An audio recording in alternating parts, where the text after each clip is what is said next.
انا عايزه اتطلق من جوزي. تطلعي؟ اه ليه خير؟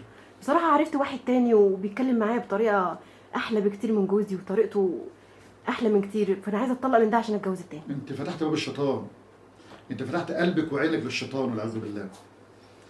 خربت بيتك وخربت دنيتك وحرمت عليك الحلال وخليتي دنيتك مش طبعا غلطتي وغلطك فوقك وتحتك.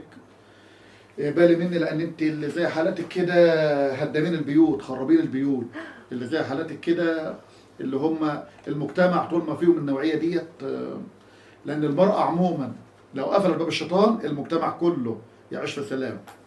لكن طول ما في النوعيه اللي هي تفتح الباب والنت والحكايات والروايات ديت وتحب غير جوزها، حاول تتكلم مع جوزك. لو انت مش قادره خلاص الدنيا اتقفلت، توضح الدنيا والراجل هيتفهم، بدل ما تقع في الحرام. يعني طلائق اهون من ان تقع في الحرام، اهون عند الله سبحانه وتعالى، واهون لزوج هتغشيه او هتخونيه، اهون لاب رباكي، اهون لابن يعني بيحمل اسمك وبتحملي اسمه.